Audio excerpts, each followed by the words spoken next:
If you eat too many ultra-processed foods, you could be starving your gut microbes, and they'll get hangry. That's one of many things I learned after working on a new audio course about the gut microbiome.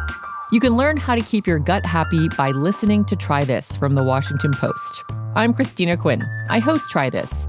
Dig in with me on practical advice for life's common challenges. Follow Try This right now wherever you're listening. Seriously, try it.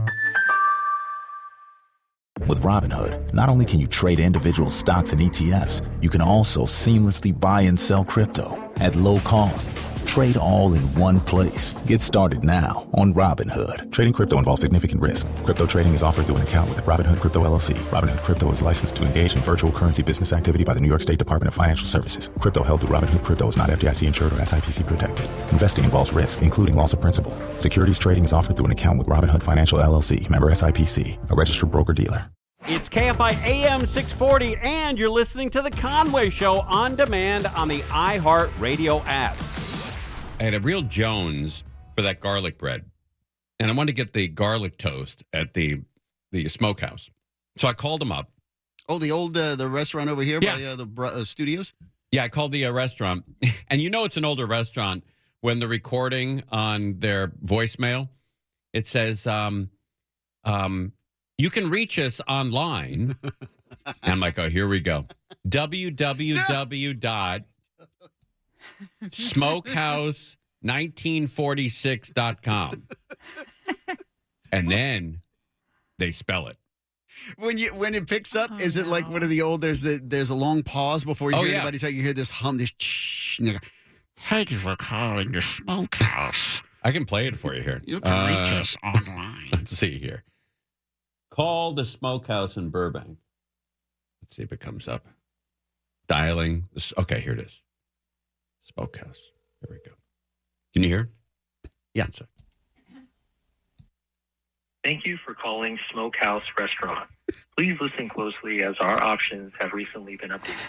If you wish to place an order for delivery, please visit our website at www.smokehouse1946.com.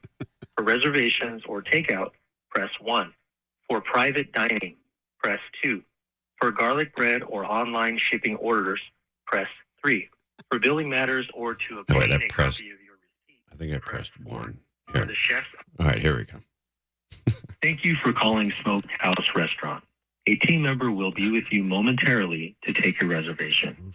Please note, we are not able to change reservations by voicemail. Right. You must speak to a team member directly. For the fastest service, here we go. Click the reservation link on our website at www.smokehouse1946.com. That's www.smokehouse1946.com. That's great. Let's spell it out. How do you smell Smokehouse? Spell it out, Smokehouse. 1946. They've been around a long time, but the garlic bread is unbelievable. So I ordered the garlic bread, but you got to go in there and do it. And I called it 8:22. I say, hey, how long is the kitchen open? She said till 8:30. I jumped in the car. I had 8 minutes to get there and place the order. So I get in the car, and I race to I didn't break the speed limit, but I was close. And I get to the Smokehouse, and I'm ordering it. And she said, it'll just be a few minutes. I said, oh, please. I said, you can take your time. I'm in no rush. I just need that Smokehouse garlic toast. I need it in me.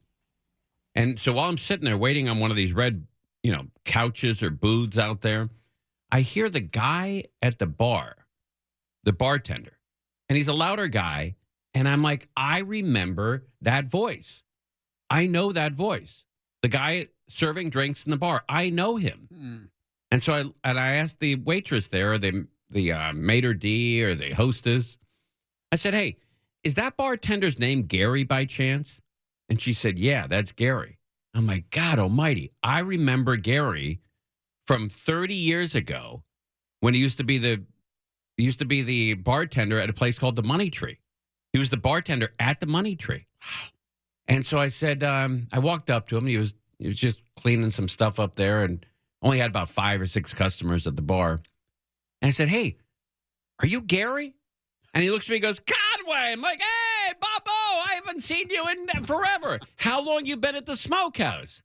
And he says, I've been here 17 years. Wow. I'm like, oh, I'm sorry that I've not been in here in the 17 years that you've been here. And he told me his hours and his days. He's in there Monday and Tuesday and Wednesday. I said, oh, I'll stop by and see you and catch up. I love this guy. One of the greatest guys I've ever met in my life. Guy named Gary, who's the bartender at the Smokehouse. So he says to the, so I'm sitting there waiting for the bread.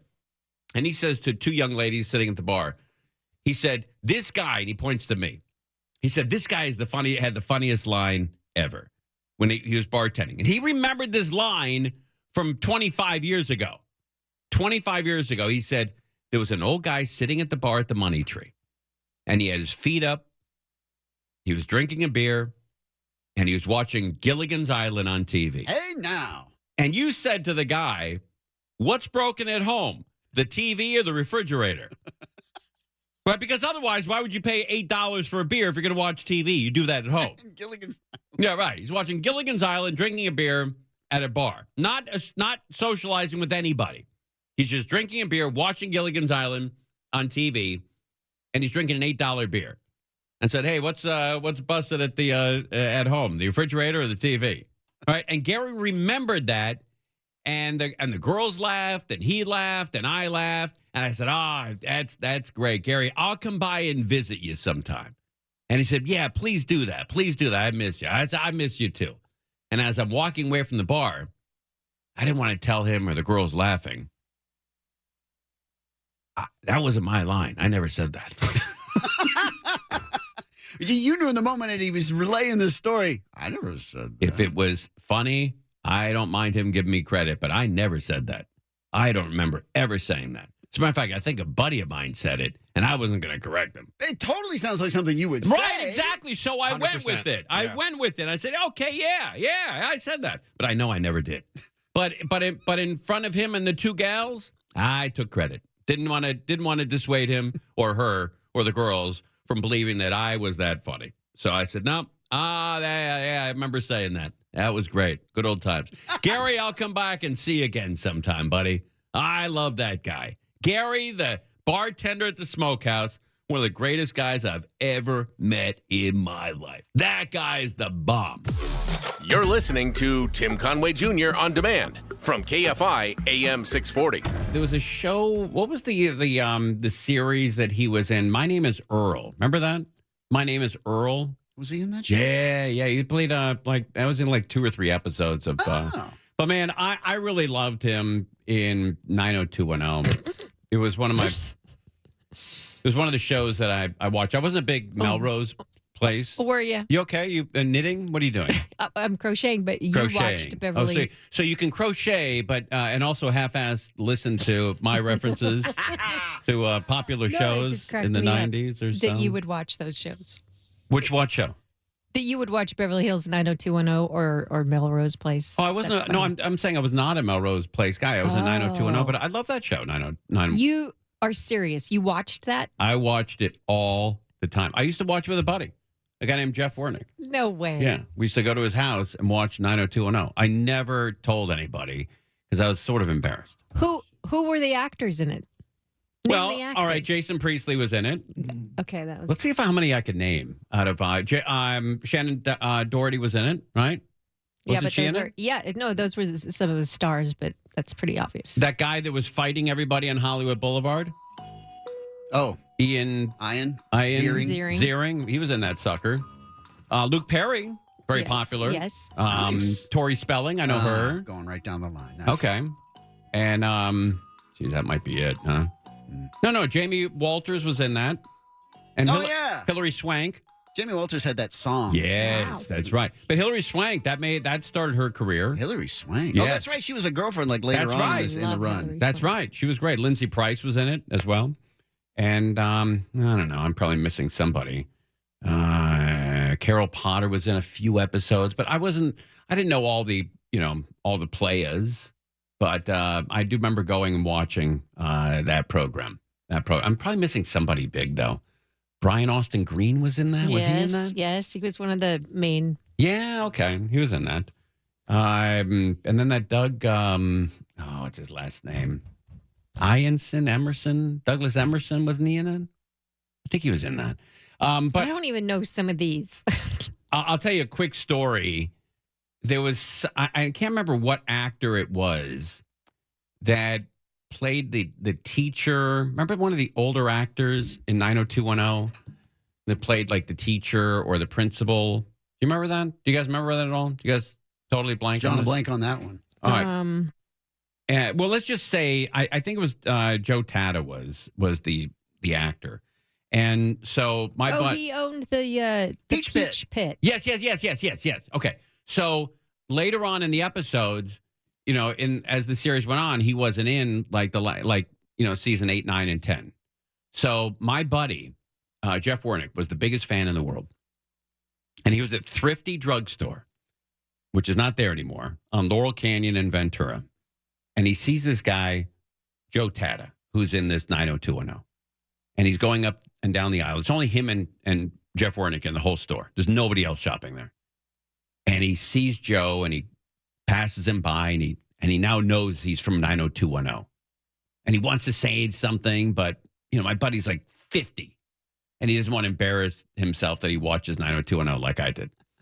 So he passes him again in the aisle. And then the third time he passes him and their carts like run into each other. Like their carts are nose to nose. And he says, and he's staring right at Joe. And he goes, "Hey, I miss you." Oh! In 90210. Joe turned his cart around, never acknowledged him, and walked away. Now, I don't know if that's the exact actor, but I'm just saying it was one of those actors. And walked away. Hey, and you. He goes, "We miss you." We miss you. And he walked away. He said he was so embarrassed. He left his cart there with all his stuff in it, and he just went home. Just went home. He didn't tell me that story for 3 years after we stopped watching that show. 3 years. He goes, "Buddy," he goes, "I got to tell you a story about 90210. And he told me that story. And he did it, and he did a perfect impression. He stood there like he was pushing a shopping cart, and he stopped, he looks up, he goes, "We miss you." We miss you. That's great. It's so classic. Because that's not Wernick. Wernick was not that guy. He was a football guy. He's a betting guy. He's a guy's guy. He's not a guy who's watching 90210 and runs into an actor and saying, "We miss you." Well, that's what I thought of you. That's why I laughed when you said you watched it. You don't seem like... I never told anybody I watched it. But why? Because I was embarrassed. I used to go over to a friend's house to watch it. That's embarrassing. No, it's not. Totally humiliating. It's beyond embarrassment. It borders on humiliation. I mean, I would park the car down the street and walk to his car in case like my buddies ever drove by and go, "Hey, you at Wernick?" Like, nope. We're just and we turned the lights off in the house. We'd watch it downstairs in his room downstairs, which he had a nice room house up in Laurel Canyon, and he had a room downstairs where you couldn't see anything. He closed the door, and we'd sit downstairs in like his dungeon/rec room where this like pool was, and we'd sit there cave. And we'd watch that show and hope that nobody would knock on the door and see these two idiots watching 90210. How did the two of you come to know that you both loved this show? I said to him at lunch, because we were both working at Deke Entertainment, and I said to him one day at lunch, I said, "Oh, the girl I was going out with, she's a big 90210 fan," and he said, "Oh, so am I." And I thought he was joking. I said, "Really?" I said, "So am I." He goes, "No, you're not." I said, yeah. And we went through like 3 or 4 episodes. He goes, "Buddy," he goes, "I got no one to watch it with. You got to come over and watch it." And we did for years. Years. In your defense, there's probably a pretty good reason why it kind of appealed to you, for the same reason that for the last name of Tori Spelling.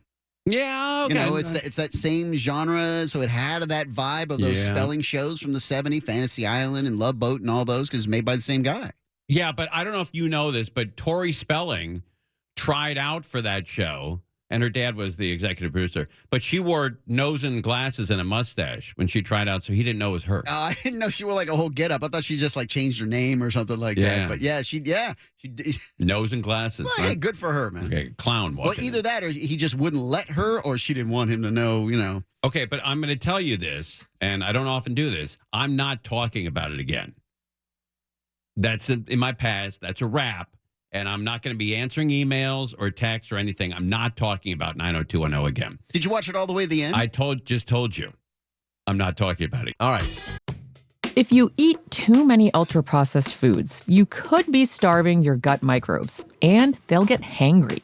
That's one of many things I learned after working on a new audio course about the gut microbiome. You can learn how to keep your gut happy by listening to Try This from the Washington Post. I'm Christina Quinn. I host Try This. Dig in with me on practical advice for life's common challenges. Follow Try This right now wherever you're listening. Seriously, try it. You're listening to Tim Conway Jr. on demand from KFI AM 640. People dumping their dog doo-doo into her trash can. And the promo sounds something like this. When you put your dog in my garbage can after the garbage man's already been there, I've got to wheel that thing back in there and smell your dog's for another week. And I decided that I would make a laminated sign and put it on the trash bin that says, hey, can you just move on to the next one? Gary and Shannon. Have I made the sign? No. Do I still get angry? Yes. Live 9 to 1 p.m. on KFI. And on demand anytime on the iHeartRadio. This happened to me today on the way to work. There's a guy walking down. We live on an alley. I know. Pretty ritzy, huh? A guy walking down the alley, and he goes to put his dog's feces in my trash can. And at the same time, I open the garage door. And he closes the lid, and he grabs the dog doo-doo, and he walks away. And I said, hey. He goes, oh, no. He goes, I'm not going to put it in there. I said, no. Feel free to put it in there. You can put anything you want in there. I don't give a rat's ass. You can literally put a baby grand piano in there. I don't care. I'm not one of those guys that cares. You want to put your dog doo-doo in there instead of carrying it around? Because you look like an idiot carrying a bag of dog feces. That little green tiny bag that's all tied up and you're walking around. How do you think your dog feels when you're walking around with your dog's S in your hand? Doesn't he feel like he sort of owns you? I would think so. When I had the dog and I was the one doing the walks with him. Yeah. That's why I prefer cats personally. Yeah, I'll have to clean it out, then clean the box out, but it's like a one and done. Yeah. Not every single time they go to the bathroom, I have to be there. But our dogs, when first of all, you can throw anything you want in our can, and I don't know, it bothers my wife though. Maybe it's a gender thing. I don't know. But it bothers my wife if somebody throws their dog S in our can. Yeah, but it also it doesn't bother me either when somebody goes through my recyclables to take out cans. I don't care. Look, it's on the street. It's up for grabs. As long as they keep the area clean. As a matter of fact, this happened in Tarzana. We lived in Tarzana. We used to throw all our bottles and cans into the blue recycle bin like everybody does, I guess. Yeah. And this guy was pulling out bottle after bottle, and he got so tired of it, he just took the whole blue can, threw it on the truck, and left. Yeah. And I thought it was hysterical.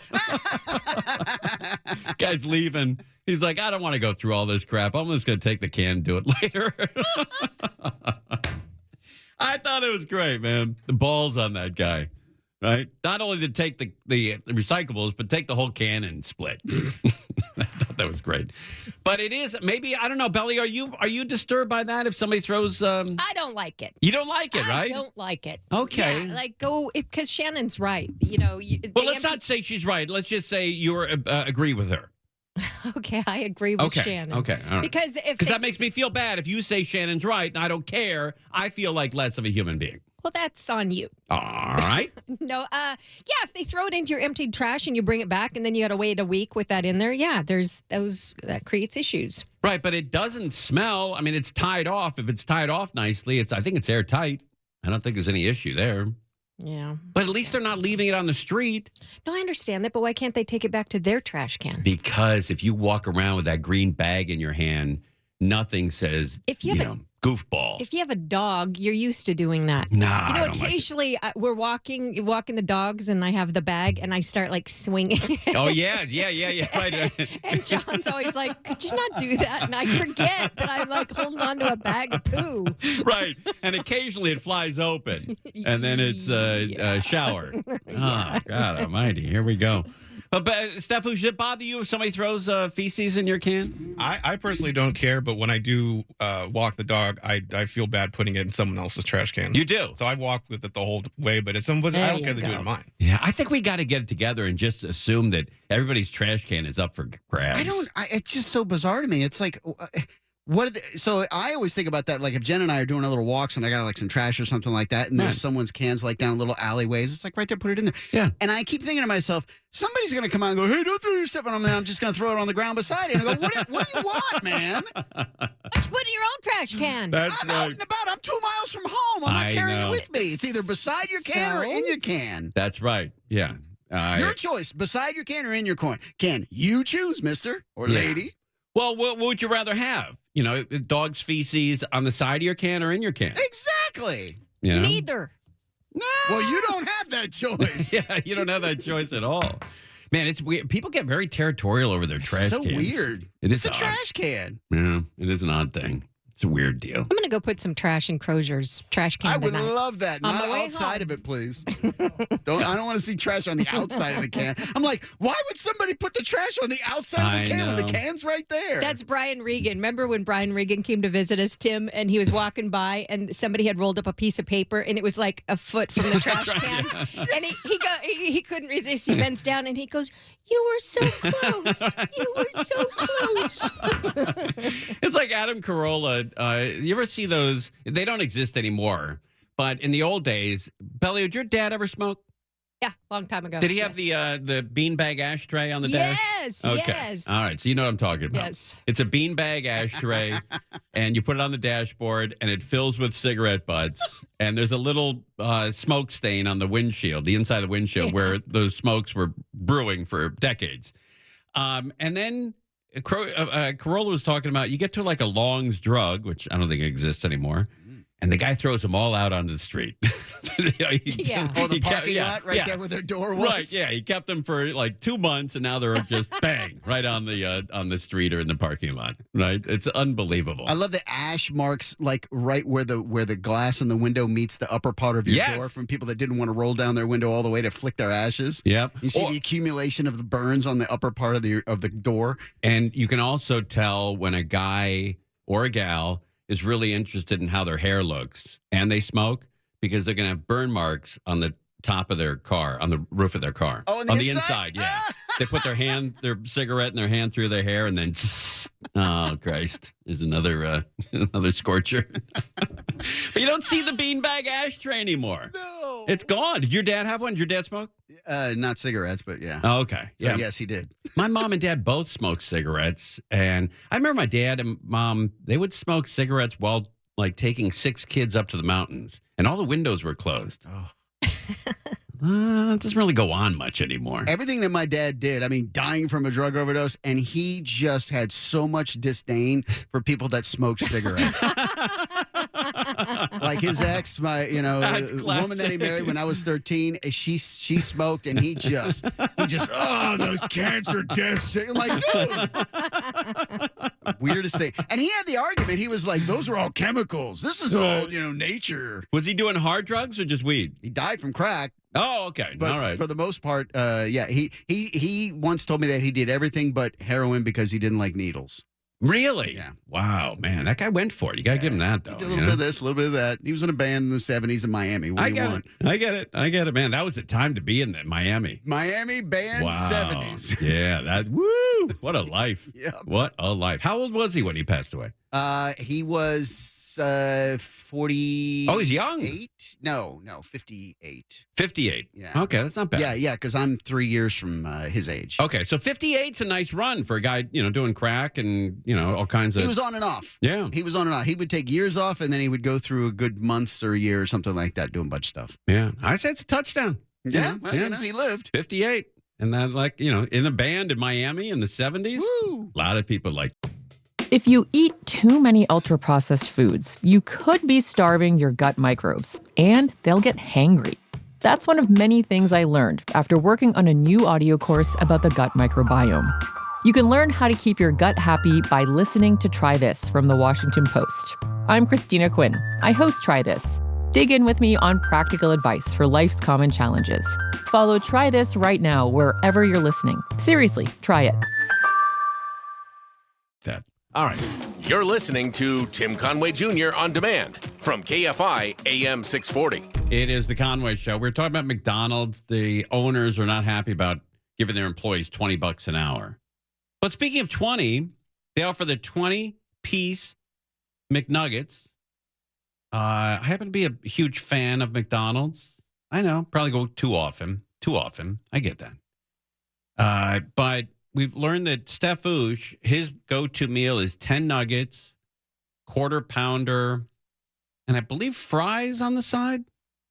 Yeah, medium fries. Yeah. I don't know how you go to McDonald's and not order fries. I don't know who that guy is. That's all you smell when you drive up. Right. Yeah. And they're known for it. They have extra long fries. They don't skimp on them. It's not those little tiny ones. And I always order them cooked to order. I know it's a pain in the ass, but there is nothing. A 10 in my life is a plate of hot, salty fries. There's nothing in the world like that. And when you get them hot from McDonald's or In-N-Out, and they're so hot you can barely eat them, that's a touchdown. I like the food. I like their prices. And if you get them cold, you're suicidal. You think about jumping off a parking lot, and landing on a guy who gave you those fries and take him out with you. You just want to, you become homicidal when you have cold fries. You really do. It's like the worst thing that could happen to you. Something so good turns so bad so instantly, quickly. So fast. Yeah. And with every bite, you get angrier and angrier. Yes. Yeah. The first time you eat that cold fry when you're expecting hot, everything is ruined. Everything is your whole. You might as well just drive your car, into a truck, into a gas truck, and the last thing you smell is your cold fries burning. That actually sounds pretty good. All right, so Stefouche, lay on the audience here. What's your biggest fast food place where you just were out of control? It wasn't rock bottom, but it was adjacent. No, it wasn't. I had just finished my final paper for my final class in college. And where is this, in LA? This is UC Riverside. Okay. And had finished everything. I was super proud of myself, so I decided to go to In-N-Out. That was like the one that was closest to us. Here we go. So I got 2 double doubles, 2 orders of cheese fries. Wait a minute. Were you with your class? Just me. All right. Large Coke and a extra large chocolate shake. I'm writing this down. Okay. 2 double doubles, everything on it? Yeah. Loaded. Yeah, loaded. 2 cheese fries. Yes. A large Coke and a large shake? Chocolate shake? Yeah, I think it's larger. Extra, whatever the biggest size was for the shakes, I got the biggest one. Yeah. I see. Okay. All right. Did they look for other passengers in the car? No, they did look at me a little bit weird when I had that much food, so they just assumed I was probably taking it back to like a fraternity or something. Yeah, you got to ask for like a couple forks. Yeah. Taking it back to basically a Navy unit. Taking it back to the ship. That's wild, man. 2 double doubles. I don't know how you eat 2 cheese fries without them cooling off and the cheese getting all hard. Yeah, no. When I got back, I warmed them up real quick just to keep them warm. Oh, I see. In the microwave, okay. And then I just. Oh, so you have a process? Yeah. Oh, for that. There's a move. Yeah. Yeah, there's work. Yeah. It's not just eating. Through the shake, the minute I got home, I put it in the freezer so it would stay cold. So Wow. once I was done, I took it out, and that was my dessert. And so when you called your parents to tell them how you did on the final, did they ask about post-final meal? They did not. Okay. Would you have laid it on them? Oh, I would have told them. Yeah. Well, now everyone knows. Crozier, do you remember rock bottom or a big meal that you couldn't tackle? Man, that I couldn't tackle? Yeah. Man, I don't know that I could say that I couldn't tackle because it was like my OCD kicks in and I can't just let it sit. I'm going to shove that in me. What did you have? I used to do the McDonald's. I'd go big on McDonald's. I'd do a 20-piece, and I would probably do a 20-piece and then a filet-fish and either 2 just regular cheeseburgers or a double cheeseburger. Wow. Because that saves on the bread, you know. Yeah, right. No, Double I get the that. meat Yeah. up. You don't watch your waste. Yeah. And fries, of course. You got to have the fries. Sure. I remember the biggest meal I ever had. I went to Del Taco, which doesn't exist anymore, partially because of me. The one on Hollywood Way in Verdugo used to be a Del Taco there. And I ordered 3 Del Taco tacos. You know, not the 89-cent ones, but the bigger ones. And I polished them. And I thought, you know what? I think I can eat 3 more. And so I remember shaking my stomach in the car, like settling the food to try to Like Joey Chestnut. Yeah. Did you wear your stretchy pants that day? I do remember shaking in the car, and a young lady walked by, and I'm like, oh man, she can't be into this. Right? It's a guy in his 50s shaking his, settling his belly so he can eat more tacos. And I got 3 more tacos, and I ate them. And I remember taking that last bite, and I was working here at KFI. It was around noon, and I had to, be to work at, 6 o'clock. We were out in the evenings. I ate too much. I had 6 tacos and fries and a Coke. And those big ass tacos. Huge. And I remember saying, I can't come in today. And she goes, really? She goes, yeah, you got food poisoning? I said, yeah, I got food poisoning. And I said, I eat fast food. I got food poisoning. And then I remember not coming in that night and saying, look, I got to straighten up. When you call and lie about why you can't go in because you ate too much, that's got to be close to rock bottom. Got to be. Angel, what's your biggest meal? Is there anything you want to share, or you want to keep your cards close to the vest? I'll tell you what it was. All right. We're talking fast food. So, yes. 2 filet of fish, a 4-piece nugget, and one of their sundaes, like a caramel sundae. And afterwards, I felt so full. Like really? I wonder why. It was painful. And I was so uncomfortable for great. like a couple of hours. And I'm just like, and so a couple hours later, I went out and got a milkshake. Oh, God. Kiki, have you had a big meal? Do you want to share, or you want to keep it to yourself? I'll keep it to myself. I get it. I remember a Bellio story. Bellio showed up at one of the parties that we had at Morongo, and I saw her husband, John, inside checking into the hotel. I'm like, hey, John, how you doing? Oh, Tim, nice to see you. Good. How you doing? Oh, I'm down a couple of bucks. Hey, where's Bellio? She goes, oh, she's out in the car. And I was going to go out and have a cigarette anyway. This is years ago. And I walk out to the car, and she's sitting in the car. I'm like, hey, Bellio. She goes, oh, hi, Tim. I said, hey, I'll help you with the luggage. She goes, no, we'll be okay. And I said, yeah, come on. We're going to, we're at the bar. We're going to have a drink. No. You guys go ahead. I said, you okay? She goes, yeah, I'm okay. All right. And then I left, and I'm like, oh, man, I forgot my valet parking ticket. So I went out and talked to the valet parker, and she's getting out of the car now. She just didn't want me to see her. She had cheese all over her. She stopped by Del Taco and got a nachos, and I think John had stopped the car fast or whatever, but she had cheese on her shirt, on her pants, and in her hair. And I'm like, what's going on? She literally walked into Morongo with cheese on her shirt, her pants, and her hair. She had cheese in her hair. And enjoying herself. And I asked her later, because I saw her, but I didn't want her to know that I saw her. And I said, are you okay? She goes, yeah. It's like I am now. said, that's not rock bottom. She goes, oh, we're not even close. We're not even close. Cheese, shirt, pants, and in her hair. Conway Show on demand on the iHeartRadio app. Now, you can always hear us live on KFI AM 640, 4 to 7 p.m. Monday through Friday, and anytime on demand on the iHeartRadio app. If you eat too many ultra-processed foods, you could be starving your gut microbes, and they'll get hangry. That's one of many things I learned after working on a new audio course about the gut microbiome. You can learn how to keep your gut happy by listening to Try This from the Washington Post. I'm Christina Quinn. I host Try This. Dig in with me on practical advice for life's common challenges. Follow Try This right now wherever you're listening. Seriously, try it.